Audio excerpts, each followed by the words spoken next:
Hi friends, ఈరోజు మీకోసం ప్రేమలేని పెళ్లి పార్ట్ 3 మరి కథలోకి వెళ్తే చైత్ర ఇంట్లోకి అడుగు పెట్టగానే గాల్లో ఉద్రిక్తత స్పష్టంగా తెలిసింది. హాల్లో సోఫాలో తండ్రి రామచంద్రరావు గారు కూర్చుని ఉన్నారు. ఆయన ముఖం వాడిపోయి ఉంది. చేతిలో మంచినీళ్ళ గ్లాసు వణుకుతుంది. ఎదురుగా రఘు ముసలి కన్నీళ్లు కార్చుతూ కూర్చున్నాడు. పక్కనే అత్తగారు ఒక న్యాయమూర్తిలా తీర్పు ఇవ్వడానికి సిద్ధంగా ఉన్నట్లు గంభీరంగా కూర్చున్నారు. నాన్న, చైత్ర పిలిచింది. గొంతులో భయం ఉన్న పైకి మాత్రం ధైర్యంగా పిలిచింది. రామచంద్రరావు గారు తల ఎత్తి కూతురు వైపు చూశారు. ఆ చూపులో ప్రేమ లేదు, ఆవేదన, నిలదీత ఉన్నాయి. వచ్చావా అమ్మా? నేను నిన్ను ఇలా చూస్తానని అనుకునే చైత్ర. ఇదా నేను నీకు నేర్పిన పద్ధతి? ఇదా మా పెంపకం? ఆయన స్వరంలో వణుకు ఉంది. చైత్ర గుండె పిండేసినట్లయింది. రఘు ఎంత విషం నింపాడో అర్థమవుతుంది. ఏమైంది నాన్న? ఏం చెప్పారు వీళ్ళు? రఘు కల్పించుకున్నాడు. మేము ఏం చెప్తాం చైత్ర? నువ్వే ఏం చేస్తావో చెప్పు. మొగుడికి అన్నం పెట్టినన్నావు, అత్తగారిని అవమానించావు. ఇప్పుడేమో పోలీస్ స్టేషన్కి వెళ్తా, కేసులు పెడతా అని బెదిరిస్తున్నావు. మామగారు బీపీ పేషెంట్ అని కూడా చూడకుండా ఆయన్ని పిలిపించవలసిన పరిస్థితి తెచ్చావు. అత్తగారు అందుకున్నారు. అవునన్నయ్య గారు, మీ అమ్మాయికి ఆ పక్కింటి స్నేహాలు, ఆ యూనివర్సిటీ గాలి సోకింది. ఇన్నాళ్ళు బుద్ధిగా ఉన్న పిల్ల ఒక్కసారిగా దయ్యం పట్టినట్టు తయారైంది. మీరే అడగండి. రామచంద్రరావు గారు లేచి నిలబడ్డాడు. చైత్ర దగ్గరకు వచ్చారు. చైత్ర, నిజమేనా? పోలీస్ స్టేషన్కి వెళ్తావా? నా పరువు బజార్న వేస్తావా? అల్లుడు గారు ఏం తక్కువ చేశారు? బంగారం లాంటి ఇల్లు, చేతి నిండా డబ్బు. ఇంకేం కావాలి నీకు? చిన్న చిన్న గొడవలకు ఇల్లు రచ్చబండ చేస్తావా? చైత్ర కళల్లో నీళ్లు తిరిగాయి. తండ్రి తనని అడగడం లేదు, రఘు చెప్పింది నిజమని నమ్మేస్తానని నిందిస్తున్నాడు. నాన్న, బంగారం లాంటి ఇల్లు ఉంది, కానీ అందులో బతకడానికి నాకు స్వేచ్ఛ లేదు. చేతి నిండా డబ్బు ఉంది, కానీ అది నాది కాదు, నేను అడుక్కోవాలి. మీరు నా పెంపకం గురించి మాట్లాడుతున్నారు, కానీ ఇక్కడ నా ప్రాణం పోతుంటే మీకు పెంపకం ముఖ్యమా? నోర్మి! రామచంద్రరావు గారు అరిచారు. చేయెత్తారు, కానీ కొట్టలేదు. ఆగిపోయారు. మగవాడన్నాక కాస్త కోపం ఉంటుంది, పెత్తనం ఉంటుంది. సర్దుకుపోవటం ఆడదాని లక్షణమమ్మా. నేను నీకు చిన్నప్పటి నుంచి అదే చెప్పాను. చదువు ఉంది కదా అని అహంకారం పనికిరాదు. చైత్రకు అర్థమైంది. తండ్రి ఇంకా పాతకాలపు ఆలోచనలోనే ఉన్నారు. ఆయనకు రఘు మంచితనం అనే ముసుగుల్లో ఉన్న రాక్షసుల్లా కనిపించడం లేదు. కేవలం ఒక అల్లుడుగా కనిపిస్తున్నాడు. చైత్ర కన్నీళ్ళు తుడుచుకుంది. ఇక లాభం లేదు. నిజం నిరూపించుకోవాలి. ఆమె తన భుజానికి ఉన్న బ్యాగులోంచి నేను రాత్రి అతికించిన ఆ చిరిగిన పుస్తకాన్ని బయటకు తీసింది. దాన్ని తండ్రి చేతిలో పెట్టింది. ఈ చూడండి నాన్న. రామచంద్రరావు గారు ఆ పుస్తకాన్ని చూశారు. అది ఫెమినిస్ట్ లిటరేచర్ పుస్తకం. పేజీలన్నీ చిరిగిపోయి సెల్లో టేప్తో అతికించి ఉన్నాయి. అది ఒక పుస్తకంలా లేదు, గాయపడ్డ పక్షిలా ఉంది. ఏంటిది? ఆయన అర్థం కాక అడిగారు. ఇదే మీ అల్లుడు గారి ప్రేమ. నిన్న రాత్రి నా పిహెచ్డి నోట్స్ని, నా పుస్తకాలను మీ అల్లుడు గారు, మీ వియ్యంకురాలు గారు కలిసి ముక్కలు ముక్కలుగా చించేశారు. ఎందుకో తెలుసా? నేను చదువుకుంటే వాళ్ళ పెత్తనం సాగదని, నేను ప్రశ్నలు అడిగితే వాళ్ళ అహంకారానికి దెబ్బ తగులుతుందని. రామచంద్రరావు గారు షాక్ అయ్యారు. ఆయన ఒక రిటైర్డ్ టీచర్. ఆయనకు పుస్తకాలంటే ప్రాణం. సరస్వతి దేవి అని నమ్ముతారు. అలాంటిది ఒక పుస్తకాన్ని ఇలా కిరాతనంగా చించేయటం ఆయన ఊహకు అందలేదు. ఆయన చూపు రఘువైపు తిరిగింది. చైత్ర కొనసాగించింది. నాన్న, మీరు నాకు పెళ్లి చేసింది ఒక మనిషితోనా లేక మృగంతోనా? 50,000 ఫీజు కట్టడానికి ఆయన క్రెడిట్ కార్డు విసిరేస్తే నేను నా ఫ్రెండ్ దగ్గర అప్పు చేసి కట్టాను. దానికి ఆయన నన్ను పొగరన్నారు. వంటింట్లో బానిసలా పనిచేస్తే డ్యూటీ అన్నారు. ఇప్పుడు నా చదువుని ఇలా చించేస్తూ ఉంటే హక్కు అంటున్నారు. చెప్పండి నాన్న, సర్దుకుపోవడం అంటే ఆత్మహత్య చేసుకోవడమా? రఘు కంగారు పడ్డాడు. విషయం చేయి దాటిపోయింది. మామగారు అది ఏదో కోపంలో. ఆపండి రఘుగారు. రామచంద్రరావు గారి గొంతు గంభీరంగా మారింది. ఆయన ఆ పుస్తకాన్ని గట్టిగా పట్టుకున్నారు. ఆయన కళ్ళలో ఇందాక ఉన్న నిస్సహాయత పోయి ఇప్పుడు కోపం కనిపిస్తుంది. రఘు, నేను నా కూతుర్ని నీకిచ్చింది దాన్ని పూల్లో పెట్టి చూసుకుంటావని కాదు, కనీసం మనిషిగా చూస్తావని. చదువుకున్న వాడివనుకున్నాను, సంస్కారం ఉన్న వాడివనుకున్నాను. కానీ పుస్తకాలను చించే సంస్కృతి ఏ ఇంట్లో ఉంటుందో అక్కడ మనుషులకు విలువ ఉండదు. అత్తగారు కల్పించుకోబోయారు. అన్నయ్య గారు, మా వాడి ఏదో చిన్న పిల్లాడు. పిల్లవాడు కాచెల్లమ్మ, శాడిస్ట్. రామచంద్రరావు గారు కఠినంగా అన్నారు. చిన్న చిన్న గొడవలు వేరు, ఒక మనిషి ఆశయాన్ని చంపేయటం వేరు. చైత్ర చిన్నప్పటి నుంచి పుస్తకాలు లోకంగా బ్రతికింది. దాని నోట్స్ చించేశారంటే దాని గుండె చించేసినట్టే. ఆయన చైత్ర వైపు తిరిగారు. చైత్ర, నేను తప్పు చేశానమ్మా, సర్దుకుపోమని చెప్పి నిన్ను నరకంలోకి తోసాననుకోలేదు. పద, ఇంటికి వెళ్దాం. నీకు ఈ ఇల్లు అవసరం లేదు. నా ఇంట్లో ఉండి చదువుకో. నీ ఫీజులు నేను కడతాను. ఎవరి దయాదాక్షిణ్యాలు మనకు అక్కర్లేదు. రామచంద్రరావు గారు చైత్ర చేయి పట్టుకొని లాగారు. రామ్మ. ఆ క్షణం చైత్రకు చాలా ఆనందంగా అనిపించింది. తండ్రి తన్ని అర్థం చేసుకున్నారు. తన పక్షాన్ని నిలబడ్డారు. రఘు ముఖం మాడిపోయింది. అత్తగారు నోరెళ్ళబెట్టారు. కాని చైత్ర కదల్లేదు. తండ్రి చేతిని సున్నితంగా విడిపించుకుంది. రామచంద్రరావు గారు ఆశ్చర్యంగా చూశారు. ఏమైంది చైత్ర? పద, ఇక్కడ ఒక్క నిమిషం కూడా ఉండొద్దు. వద్దు నాన్న, నేను రాను.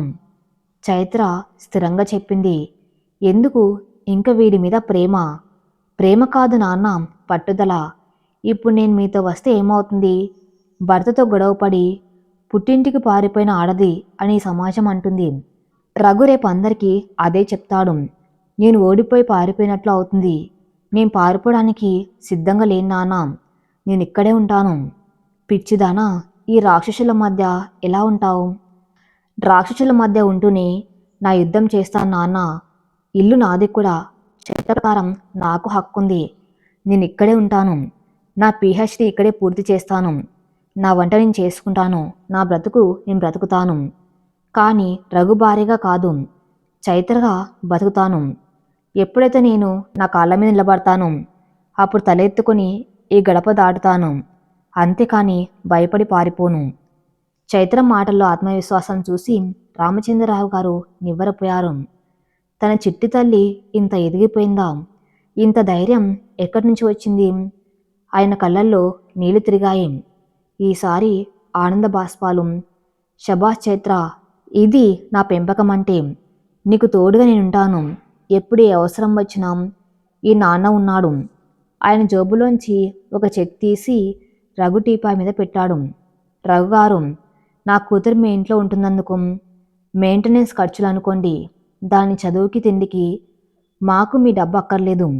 కానీ గుర్తుపెట్టుకోండి, దాని కంటి నుండి ఒక్క చుక్క నీరు వచ్చినా ఈసారి నేను మామూలుగా రాను.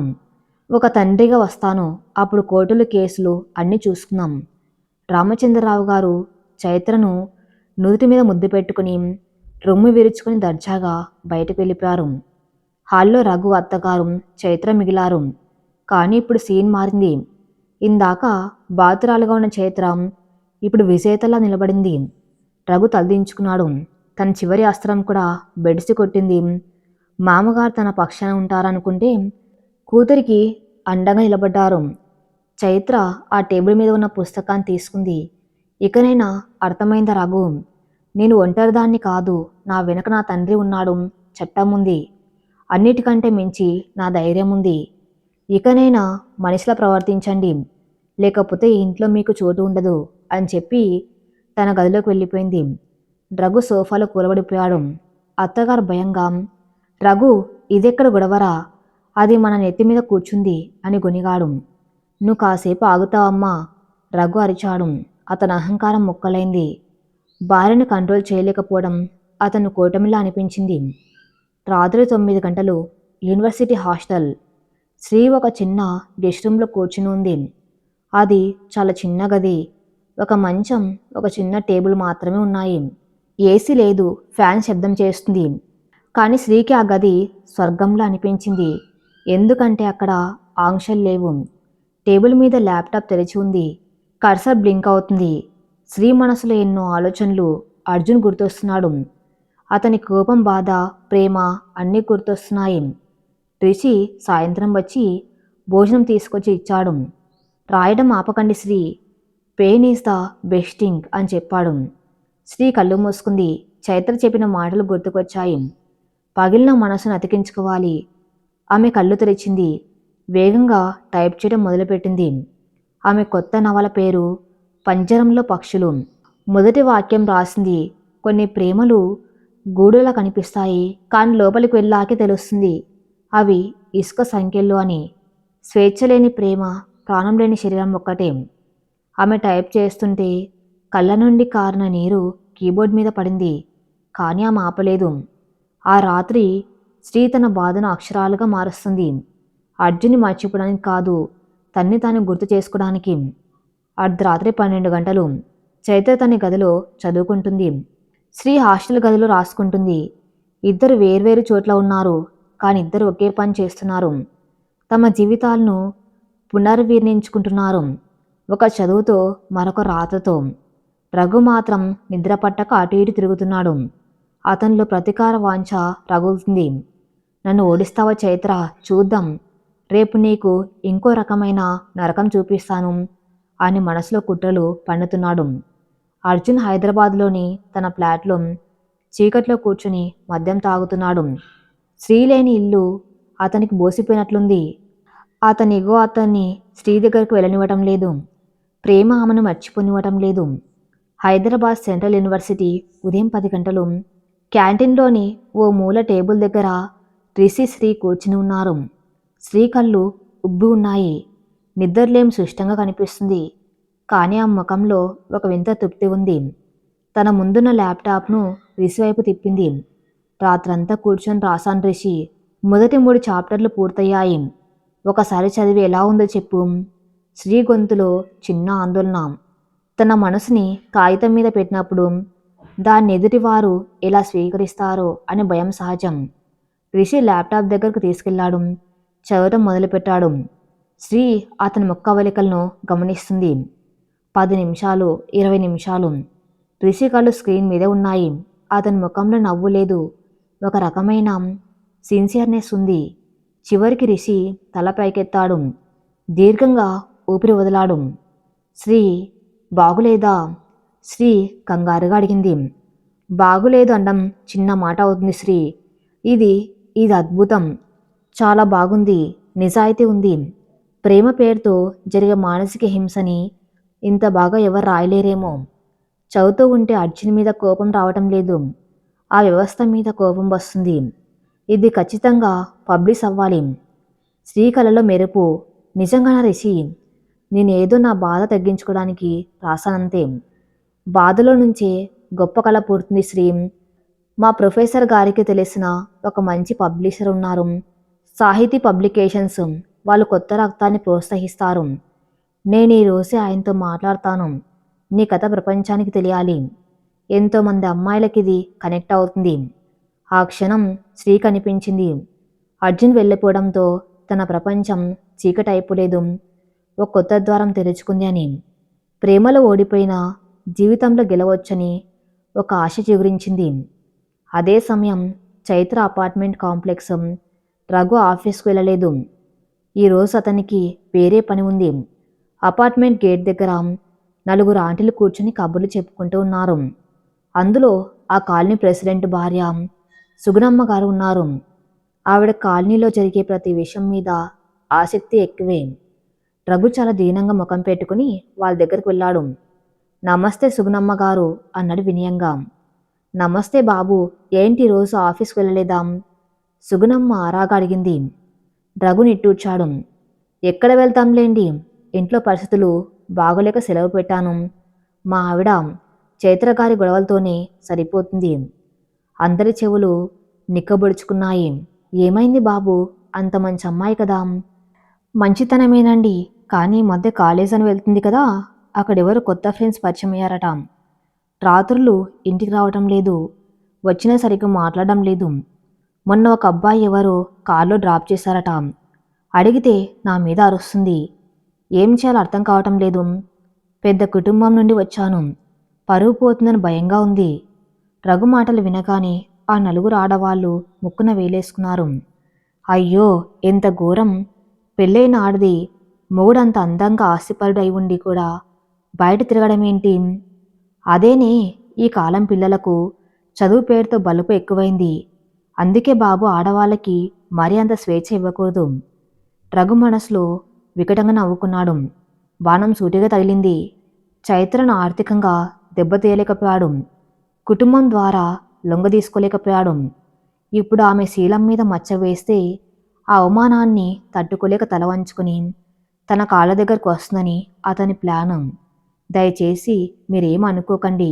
తనకింకా వయస్సు తెలియక చేస్తుంది అని నటించి అక్కడ విషం చిమ్మి వెళ్ళిపోయారు రఘు. సాయంత్రం 5 గంటలు. చైత్ర బస్ దిగి అపార్ట్మెంట్ వైపు నడుస్తుంది. ఆమె చాలా అలసిపోయి ఉంది, కానీ మనసు ప్రశాంతంగా ఉంది. ఈరోజు లైబ్రరీలో చాలా వర్క్ చేసింది. గేట్ దాటుతూ ఉంటే వాచ్మెన్ వింతగా చూశాడు. ఎప్పుడు నవ్వుతూ మేడం గారు అని పిలిచేవాడు. ఈరోజు తల తిప్పుకున్నాడు. లిఫ్ట్ దగ్గర సుగుణమ్మ గారు, మరో 2 ఆడవాళ్ళు ఉన్నారు. చైత్రం చూడగానే గుసగుసలు మొదలుపెట్టారు.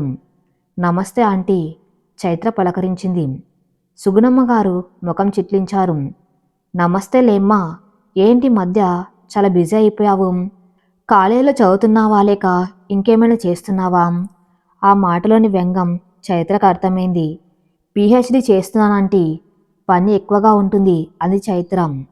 అవునులే, పిహెచ్డి అంటే పగలు రాత్రి కష్టపడాలి. అప్పుడు కానీ ఆ గైడ్లు ఫ్రెండ్స్ సంతృప్తి చెందరు. పక్కన ఆవిడ వెటకారంగా నవ్వింది. చైత్ర కోపం వచ్చింది, కాంత అమాయించుకుంది. మీ ఉద్దేశం ఏంటి? ఏం లేదు తల్లి, మొగుడంత మంచివాడు, వాడిని ఏడిపించి నువ్వు బయట తిరగటం మాకు నచ్చలేదు. మొన్న ఎవరో కుర్రా నిన్ను డ్రాప్ చేశారట కదా, ఇరుగు పొరుగు గమనిస్తున్నారట, జాగ్రత్తగా ఉండు. సుగుణమ్మ గారు వార్నింగ్ ఇచ్చినట్టు చెప్పారు. చైత్రకు అర్థమైంది, ఇది రఘు ప్లాను. ఇంట్లో గెలవలేక బయట తన క్యారెక్టర్ని బ్యాడ్ చేస్తున్నాడు. ఎంత నీచమైన ఆలోచన! ఆంటీ, నా మొగుడు మంచివాడు కాదు నాకు తెలుసు. నేనెవరితో తిరుగుతున్నానో నాకు తెలుసు. నా క్యారెక్టర్ గురించి సర్టిఫికేట్ ఇచ్చే హక్కు మీకు లేదు. మీ ఇళ్లలో ఏం జరుగుతుందో చూసుకోండి. పక్క వాళ్ళ బెడ్రూమ్లోకి తొంగి చూడకండి. చైత్ర ఘాటుగా సమాధానమిచ్చి లిఫ్ట్ ఎక్కేసింది. ఆడవాళ్లు షాక్ అయ్యారు. చూసావా ఎంత పొగరు! తప్పకుండా ఏదో నడుస్తుంది. చైత్ర ఇంట్లో కడుగుపెట్టింది. రఘు సోఫాలో టీవీ చూస్తూ చాలా రిలాక్స్గా ఉన్నాడు. చైత్ర బ్యాగు విసిరి కొట్టింది. రఘు గట్టిగా అరిచింది. రఘు నవ్వుతూ తిరిగాడు. ఏంటి చైత్ర, ఈరోజు త్వరగా వచ్చావు? ఫ్రెండ్స్ బిజీగా ఉన్నారా? చీ, ఎంత దిగజారిపోయావు రఘు! కాలనీలో నా గురించి లేనిపోని అబద్ధాలు చెప్తావా? నాకు అఫైర్స్ ఉన్నాయని ప్రచారం చేస్తావా? ఒక ఆడదాని మీద మచ్చ వేస్తే లొంగిపోతుందని అనుకున్నావా? రఘు లేచి నిలబడ్డాడు. అతని ముఖంలో ఇన్నాళ్ళు దాచుకున్న వికృత రూపం బయటపడింది. అవును చైత్ర, అత్తగారిని ఎదిరించావు, నాన్నగారి సపోర్ట్ తెచ్చుకున్నావు, డబ్బు లేకపోయినా బతుకుతున్నావు. నేను లొంగదీయడానికి నా దగ్గర ఉన్న ఒకే ఒక ఆయుధం సమాజం. నీ క్యారెక్టర్ మీద మచ్చపడితే నీ తండ్రి కూడా నిన్ను సమర్థించలేడు. నీ యూనివర్సిటీలో కూడా తల ఎత్తుకోలేవు. అప్పుడు అప్పుడు వస్తావు నా కాలు దగ్గరకు. చైత్ర అసహ్యంగా చూసింది. నేను చూస్తుంటే జాలేస్తుంది రఘు. యుద్ధం చేయడానికి దమ్ము లేక వెనక నుంచి గోతులు తవ్వుతున్నావు. కానీ గుర్తుపెట్టుకో, సీతను అవమానించిన రాముడికే మిగిలింది కన్నీళ్లు. నేను సీతని కాదు, ఈ కాలం స్త్రీని. అగ్ని పరీక్షలు చేసే ఓపిక నాకు లేదు. నువ్వెన్ని పుకార్లు పుట్టించినా నాకు అనవసరం. నన్ను నమ్మేవాళ్ళు నమ్ముతారు, నమ్మని వాళ్ళ గురించి నాకు డోంట్ కేర్. ఓహో చూద్దాం, రేపు నీ నాన్నగారికి ఫోన్ చేసి మీ అమ్మాయి ఒకరితో లేచిపోయింది అని చెప్తే ఆయన గుండె ఏమవుతుందో చూడు, రఘు బెదిరించాడు.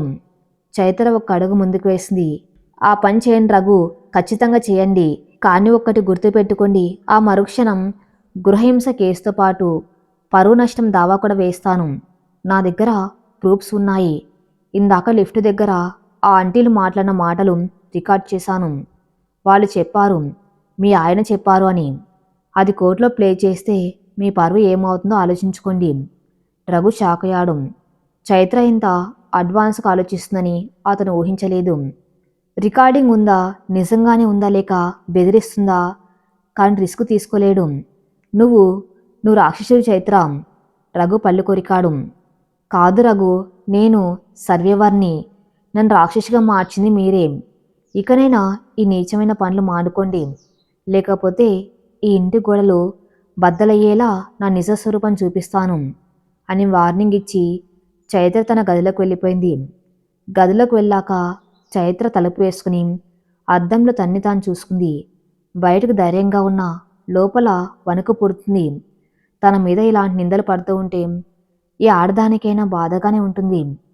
ఫోన్ తీసి రిషికి మెసేజ్ చేసింది. Society is a trap Rishi. ఒక మగవాడు ఎంత నీచానికైనా దిగజారొచ్చు, కానీ ఆడది మాత్రం తన పవిత్రతను నిరూపించుకుంటూనే ఉండాలి. ఈరోజు మా ఆయన నా మీద నిందలు వేశారు, కానీ భయపడలేదు. I am fighting. రిషి నుండి వెంటనే రిప్లై వచ్చింది.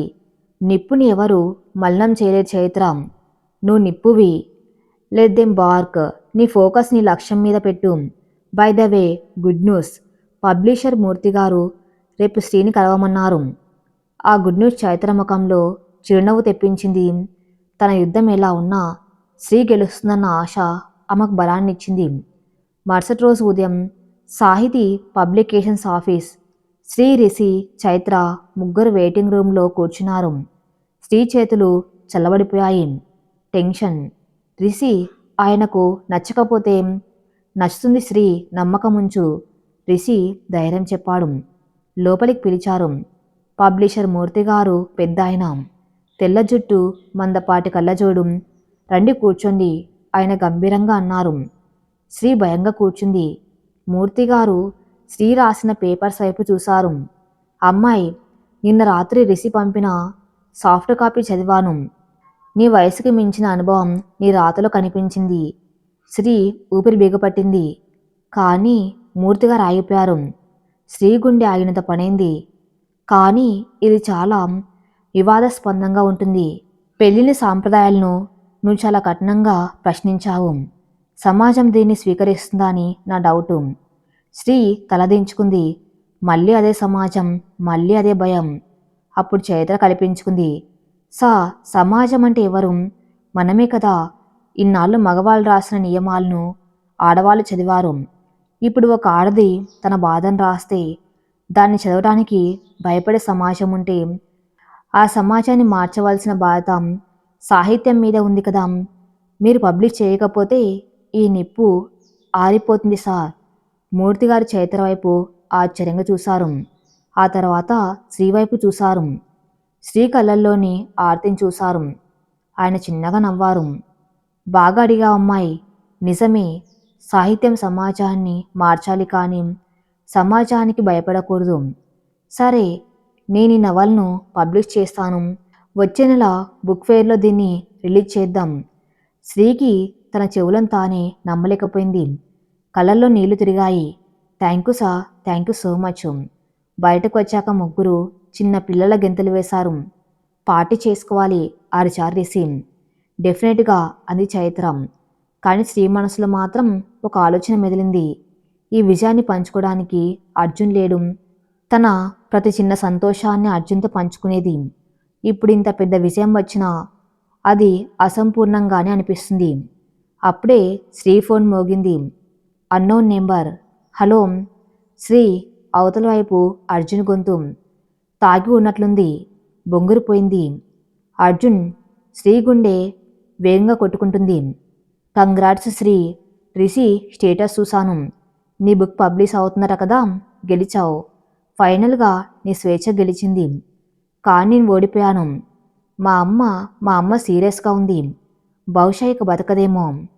శ్రీ చేతిలోంచి ఫోన్ జారిపడేంత పనైంది. ఏంటి, అత్తయ్యకి ఏమైంది? నీ వల్లే. నువ్వు వెళ్ళిపోయాక ఆ మంచం పట్టింది. ఇప్పుడు ఐసీయూలో ఉంది. ఆమె ఆఖరి చూపులో నిన్ను చూడాలని కలవరిస్తుంది. రాగలవా, లేక నీ ఆత్మగౌరవం అడ్డు వస్తుందా? అర్జున్ మాటల్లో ద్వేషం, బ్రతిమలాట రెండూ ఉన్నాయి. సాహితీ పబ్లికేషన్స్ ఆఫీస్ బయట మెట్ల మీద కూర్చుని ఉంది. శ్రీ చేతిలో ఫోన్, కళ్ళలో భయం. అర్జున్ మాటలు ఆమె ఆఖరి చూపుల్లో నిన్ను చూడాలని కలవరిస్తుంది. ఇంకా ఆమె చెవుల్లో ప్రధ్వనిస్తున్నాయి. చైత్ర, రిషి ఆమె పక్కన నిలబడి ఉన్నారు. శ్రీ, ఏంటి ఆలోచిస్తున్నావు? చైత్ర నెమ్మదిగా భుజం తట్టింది. శ్రీ తల ఎత్తింది. చైత్ర, నేను వెళ్ళాలి. అత్తయ్యకి నా వల్లే ఇలా జరిగిందని అర్జున్ అంటున్నాడు.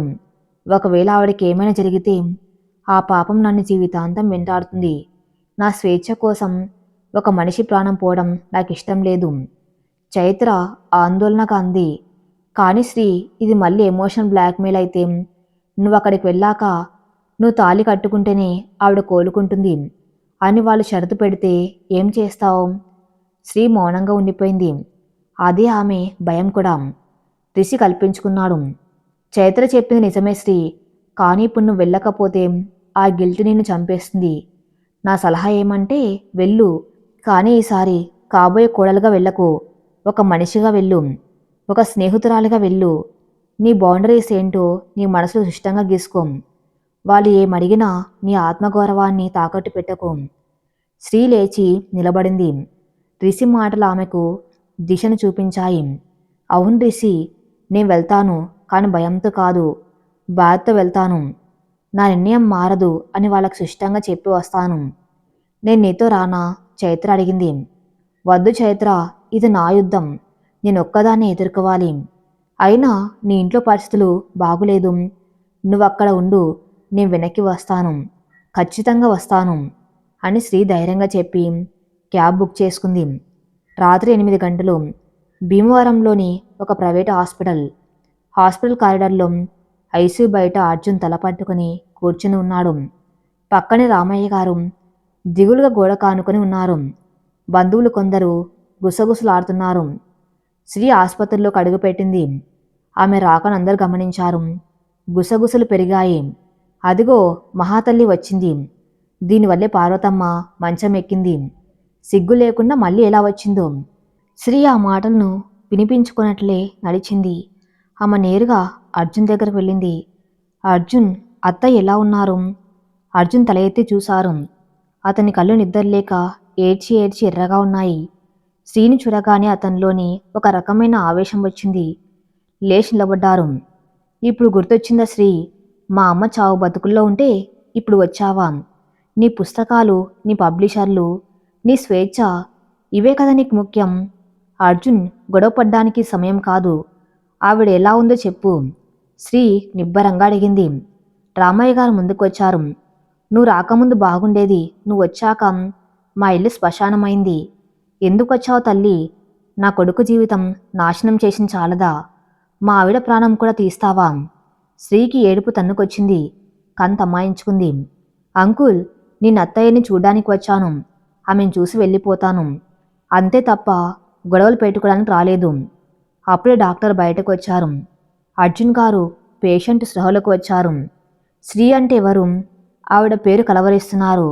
ఆ అమ్మాయి ఉంటే లోపలికి పంపండి. ఆవిడకి స్ట్రెస్ తగ్గాలి. అర్జున్ శ్రీ వైపు కోపంగా చూసి, వెళ్ళి ఏం చెప్తావో చెప్పు, కానీ గుర్తుపెట్టుకో, నీ వల్ల ఆవిడకి బీప్ పెరిగితే మాత్రం నేను సహించనన్నాడు. శ్రీ లోపలికి వెళ్ళింది. ఐసీయూ గది మందుల వాసన, మిషన్ల చప్పుళ్ళు. పార్వతమ్మ గారు ఆక్సిజన్ మాస్క్తో ఉన్నారు.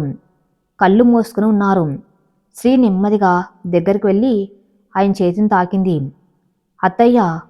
పార్వతమ్మ కళ్ళు తెరిచారు. శ్రీని చూడగానే ఆ బలహీనమైన కళ్ళల్లో ఒక మెరుపు వచ్చింది. మాస్క్లోంచి ఏదో మాట్లాడడానికి ప్రయత్నించారు. శ్రీ మాస్క్ని కొంచెం పక్కకు జరిపింది. వచ్చావా శ్రీ? నువ్వు రావేమో అనుకున్నాను. ఆవిడ గొంతు సన్నగా ఉంది. ఎందుకు రానత్తయ్య? మీరంటే నాకు ఇష్టం లేక కాదు కదా వెళ్ళింది.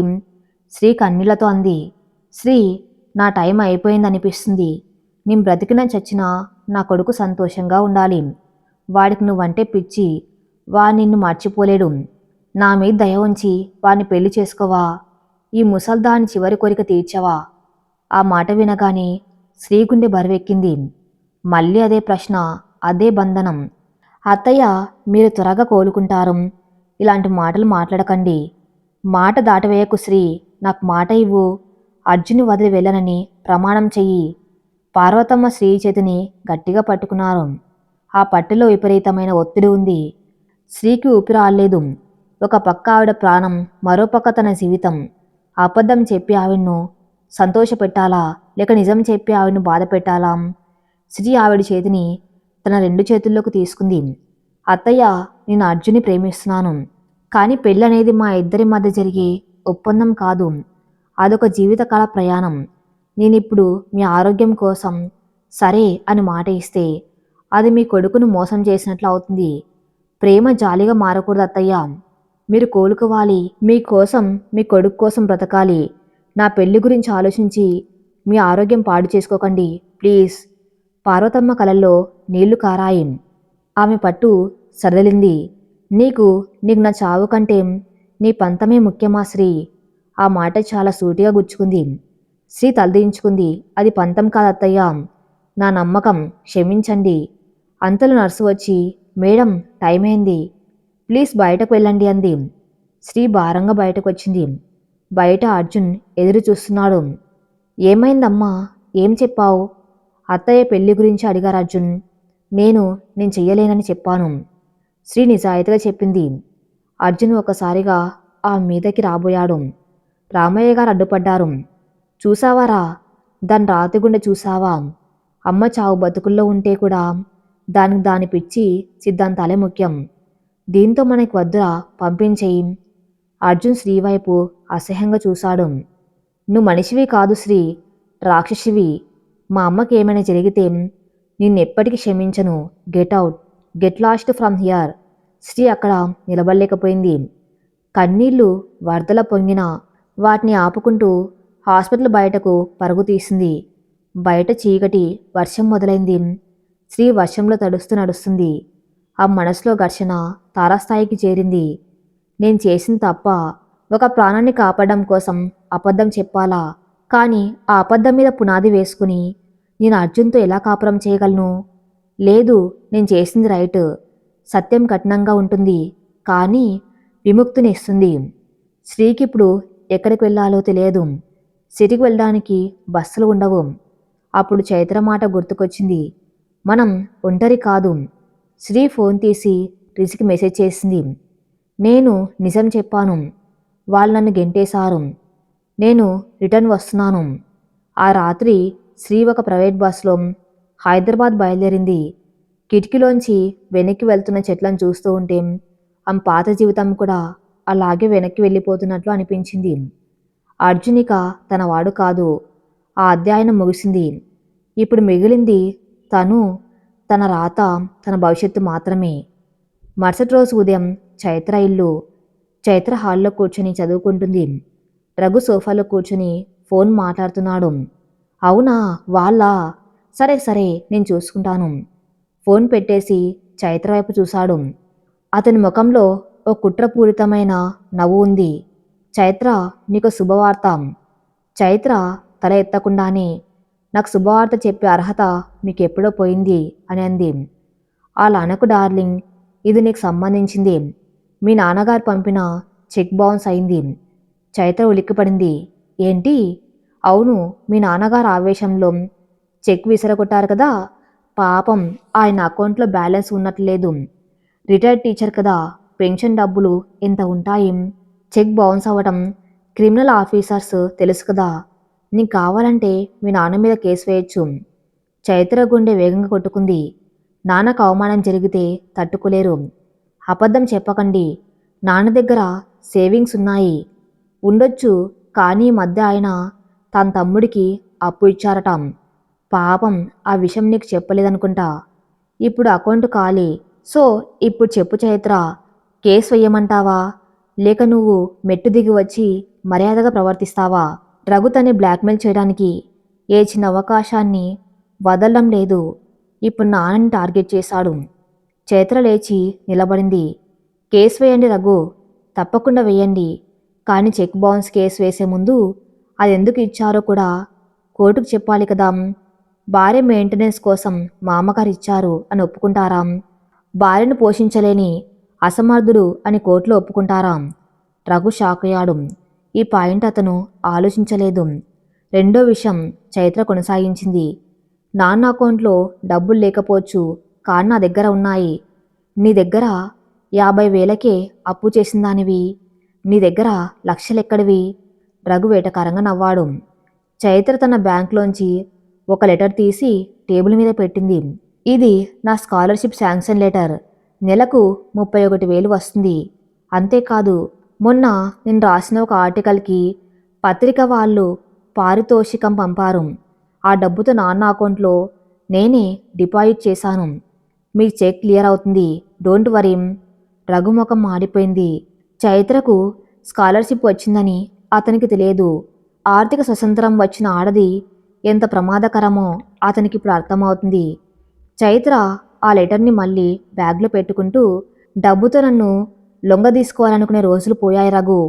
ఇకనైనా కొత్త ప్లాన్స్ వేయటం మానేసి మనిషిగా బ్రతకడం నేర్చుకోండి అని చెప్పి కాలేజ్కి బయలుదేరింది. బయటకు రాగానే చైత్ర ఊపిరి పీల్చుకుంది. నిజానికి ఆమె దగ్గర ఇంకా డబ్బులు రాలేదు. లెటర్ మాత్రం వచ్చింది. డబ్బులు రావడానికి టైం పడుతుంది.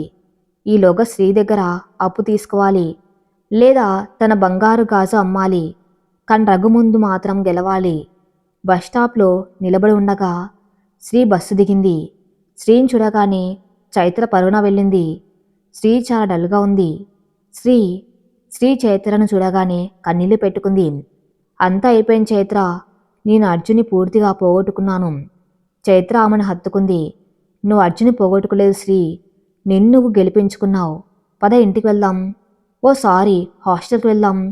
ఇద్దరు కలిసి నడుస్తూ ఉంటే రిషి అక్కడ వెయిట్ చేస్తున్నాడు. శ్రీ, నీ బుక్ కవర్ పేజ్ డిజైన్ వచ్చింది, చూస్తావా? రిషి టాపిక్ డైవర్ట్ చేయడానికి అడిగాడు. శ్రీ మౌనంగా తల ఊపింది. రిషి ఫోన్లో చూపించాడు. బుక్ టైటిల్ పంజరంలో పక్షులు. కవర్ పేజ్ మీద ఒక పక్షి పంజరం తలుపు తెరిచి ఆకాశంలోకి ఎగురుతున్నట్లు ఉంది. కానీ ఆ పక్షి కాలికి ఒక దారం ఇంకా పంజరానికి కట్టి ఉంది. శ్రీ ఆ డిజైన్ చూసి చిన్నగా నవ్వింది. బాగుంది రిషి, ఆ దారం నా జ్ఞాపకం. నేను ఎగిరిపోయినా ఆ జ్ఞాపకం నన్ను ఇంకా లాగుతూనే ఉంటుంది. తెంపేద్దాం శ్రీ, ఆ దారాన్ని కూడా తెంపేద్దాం, చైత్ర ధైర్యంగా అంది.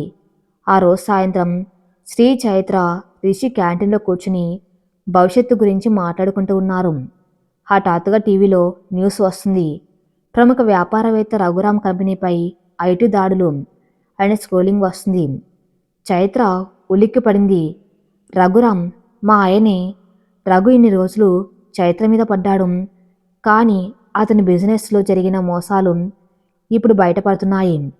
ఇది కర్మ ఫలితమా, లేక చైత్రకు దొరికిన కొత్త అస్త్రమా? సాయంత్రం 6 గంటలు. చైత్ర ఇల్లు. ఎప్పుడు ప్రశాంతంగా లేదా రఘు అరుపులతో మాత్రం వినిపించే ఆ ఇంట్లో ఈరోజు నిశ్శబ్దం రాజ్యం వెళ్తుంది. కానీ అది ప్రశాంతమైన నిశ్శబ్దం కాదు, తుఫానుకు ముందు వచ్చే భయంకరమైన నిశ్శబ్దం. టీవీలో న్యూస్ ఛానల్స్ డ్రగ్ కంపెనీ గురించి బ్రేకింగ్ న్యూస్ వేస్తున్నాయి. పన్ను ఎగవేత ఆరోపణలు, రఘురామ్ ఇండస్ట్రీస్పై ఐటీ శాఖ నిఘా, బినామీ లావాదేవీల చిట్టా.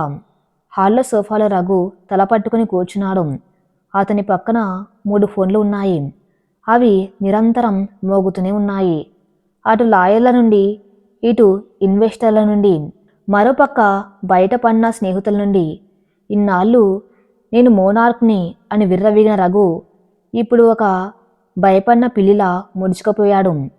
అత్తగారు దేవుడి గది ముందు కూర్చుని ఏడుస్తున్నారు. ఏం పాపం చేశామో ఏమో, ఎవరో దిష్టి పెట్టారు నా కొడుక్కి, అంతా ఆ పక్కింటి వాళ్ళ ఏడుపే అని గొణుకుతున్నారు. ఆవిడకి ఇంకా అర్థం కావడం లేదు. ఇది దిష్టి వల్ల వచ్చింది కాదు, కొడుకు చేసిన మోసాల వల్ల వచ్చిందని. చైత్ర కాలేజీ నుండి ఇంటికి వచ్చింది. గేటు బయట మీడియా వాళ్ళు ఉన్నారేమో అని భయపడింది. కానీ అదృష్టవశాత్తు ఇంకా ఎవరు రాలేదు. లిఫ్ట్ ఎక్కి పైకి వచ్చింది. తలుపు తీయగానే కనిపించిన దృశ్యం ఆమెను ఆశ్చర్యపరిచింది. ఇల్లంతా చిందరవందరంగా ఉంది. ఫైల్స్ నేల మీద పడి ఉన్నాయి. రఘు చుట్టూ పీక్కున్నాడు. చైత్ర లోపలికి వచ్చి తన బ్యాగ్ సోఫాలో పెట్టింది. రఘువైపు చూసింది. అతనిలో జాలి కంటే ఒక రకమైన అసహ్యం కలిగింది ఆమెకు. భార్యని హింసించేటప్పుడు కనిపించిన ఆ పౌరుషం ఇప్పుడు బయట సమస్య రాగానే ఎక్కడికి పోయింది? రఘు, చైత్ర పిలిచింది. రఘు ఉలిక్కిపడి తల ఎత్తాడు. చైత్రను చూడగానే అతని కళ్ళలో ఒకసారిగా ఆశ మెరిసింది. కానీ మరో క్షణమే అది కోపంగా మారింది. వచ్చావా? టీవీ చూసావా? అంత సర్వనాశనం అయిపోయింది. నీకు సంతోషంగా ఉంది కదూ? నీ మొగుడు రోడ్డున పడుతున్నాడని పండగ చేసుకున్నావా? చైత్ర నిట్టూర్చింది. నాకు ఎవరి కష్టాన్ని చూసి సంతోషపడే అలవాటు లేదు రఘు. అది మీరైనా సరే. ఏం జరిగింది? నిజంగానే ఐటీ దాడులు జరుగుతున్నాయా? అవును, ఎవరో విధవలు కంప్లైంట్ ఇచ్చారు. ఇప్పుడు ఆఫీస్ సీజ్ చేశారు. అకౌంట్స్ ఫ్రీజ్ చేశారు. చేతిలో చిల్లిగవ్వలేదు. లాయర్లకు ఫీజు కట్టాలి, పెనాల్టీలు కట్టాలి, లేకపోతే అరెస్ట్ చేస్తారు. రఘు గొంతులో భయం సుష్టంగా ఉంది. చైత్ర మౌనంగా వింది. నేనేం చేయగలను అని అడగలేదు. ఎందుకంటే తను చేసేది ఏమీ లేదు. అత్తగారు ఏడుస్తూ బయటకు వచ్చారు. చైత్ర, చూస్తున్నావా మీ ఆయన పరిస్థితి? ఇప్పుడు నువ్వే ఆదుకోవాలి తల్లి. నేనా? నేనేం చేయగలను అత్తయ్యా? నా దగ్గర ఉన్నవి స్కాలర్షిప్ డబ్బులు మాత్రమే అంది చైత్ర. అవి కాదు చైత్ర. రఘు సోఫాలోంచి లేచి దగ్గరికి వచ్చాడు. అతని కళ్ళల్లో ఒక వింత దీనత్వం. నీ దగ్గర నగలు ఉన్నాయి కదా? పెళ్లిలో మీ నాన్న పెట్టినవి, నేను చేయించినవి అన్నీ కలిపి 50 తులాల బంగారం ఉంటుంది. అదివ్వు, తాకట్టు పెట్టి డబ్బు తెస్తాను. ఈ గండం గట్టెక్కాక విడిపిస్తాను. చైత్ర ఒక్క అడుగు వెనక్కి వేసింది. శ్రీధనం ఒక ఆడదానికి ఆఖరి రక్షణ కవచం బంగారం. కష్టకాలంలో భర్తను ఆదుకోవడం భార్య ధర్మం అని సమాజం చెప్తుంది. కానీ తను మనిషిగా చూడని భర్త కోసం తన భవిష్యత్తుని తాకట్టు పెట్టాలా? రఘు, చైత్ర గొంతు స్థిరంగా ఉంది. ఆ నగలు నావి. నా భద్రత కోసం మా నాన్న కష్టపడి చేయించినవి. వాటిని మీ వ్యాపార నష్టాలకు, మీరు చేసిన తప్పులకు పరిహారంగా ఇవ్వలేను. రఘు షాక్ అయ్యాడు. ఏంటి, మొగుడు జైలుకి వెళ్తూ ఉంటే నువ్వు నగలు పట్టుకుని వేలాడతావా? నువ్వు మనిషివా అసలు? నీ మనిషినే రఘు, అందుకే ఆలోచిస్తున్నాను. ఇన్నాళ్ళు నన్ను ఎలా ట్రీట్ చేశారు మర్చిపోయారా? నా చదువు ఆపాలని చూశారు. నా క్యారెక్టర్ మీద నిందలు వేశారు. మా నాన్ని అవమానించారు. ఇప్పుడు కష్టం రాగానే భార్య ధర్మం గుర్తొచ్చిందా? ఆ రోజు నా ఫీజు కోసం 50,000 అడిగితేనే ఇవ్వనన్నారు. ఇప్పుడు మీరు కోట్ల రూపాయల అప్పుల్లో ఉంటే నా 50 తులాల బంగారం ఏ మూలకు సరిపోతుంది? అది సముద్రంలో కాకిరెట్ట లాంటిది. అది ఇచ్చిన మీ సమస్య తీరదు, కానీ నా రక్షణ పోతుంది. అత్తగారు గట్టిగా అరిచారు. చూసావారా దాని పొగరు? అప్పుడే చెప్పాను దాని పుట్టింటి బుద్ధులు వేరు అని. నగలు ఇవ్వనంటుంది అంటే దానికి మన మీద ప్రేమ లేనట్లే. చైత్ర నవ్వింది. ప్రేమ ఎప్పుడో చచ్చిపోయింది అత్తయ్య. ఇప్పుడు మిగిలింది కేవలం సహజీవనం మాత్రమే. ఒకే ఇంట్లో ఇద్దరు అపరిచితులం. రఘుగారు, మీరు చేసిన తప్పులకు మీరే బాధ్యత వహించాలి. చట్టపరంగా పోరాడండి. నిజాయితీగా ఉంటే బయటపడతారు. అంతే తప్ప నా మెల్లో గొలుసు అమ్మి మీ పరువు కాపాడుకోవాలనుకోకండి. రఘు కోపం కట్టలు తెంచుకుంది. చైత్ర గొంతు పట్టుకోవాలనిపించింది. కానీ ఇప్పుడు ఆ మీద చేయి చేసుకుంటే డొమెస్టిక్ వైలెన్స్ కేసు ఖచ్చితంగా పెడుతుంది. ఇప్పటికే ఐటీ కేసులు ఉన్నాయి. ఇప్పుడు ఇదొకటి తోడైతే బెయిల్ కూడా దొరకదు. రఘు తన కోపాన్ని దిగమింకొని పక్కనే ఉన్న పూల కుండిని కాలుతో తన్నాడు. పో, నీ నగలు నీ దగ్గర పెట్టుకో. నేను నాశనం అయిపోతే అప్పుడు నీకు దిక్కు ఎవరు ఉంటారో చూస్తాను. నేను జైలుకి వెళ్తే జైలు పక్షి భార్య అని సమాజం నిన్ను కూడా వెలేస్తుంది. సమాజం గురించి నాకు భయం లేదు రఘు. నేను తప్పు చేయలేదు. మీ పాపంలో నాకు భాగం లేదు. నేను కాలేజ్కి వెళ్తాను, చదువుకుంటాను, బ్రతుకుతాను. గుడ్ నైట్ అని చెప్పి చైత్ర తన గదిలోకి వెళ్ళి గడియ పెట్టుకుంది. గదిలోపల చైత్ర మంచం మీద కూర్చుని వణికిపోయింది. పైకి ధైర్యంగా చెప్పినా లోపల భయంగానే ఉంది. రఘు నిజంగానే జైలుకి వెళ్తే తన పరిస్థితి ఏంటి? ఈ ఇల్లు జప్తు చేస్తే తను ఎక్కడికి వెళ్ళాలి? కానీ వెంటనే తన్ని తాను సమర్థించుకుంది. నేను చేసింది కరెక్టు. ఒకవేళ నగలిచ్చినా రఘు మారడు. రేపు ఇంకో సమస్య వస్తే మళ్ళీ నన్నే బలి చేస్తాడు. ఒక మునిగిపోయే పడవలో ఉంటూ నా లైఫ్ జాకెట్ని అతనికి ఇవ్వలేను. మరి తర్వాత ఏం జరగబోతుందో, రఘు ఎలా బయటపడతాడో నెక్స్ట్ పార్ట్లో చూద్దాం.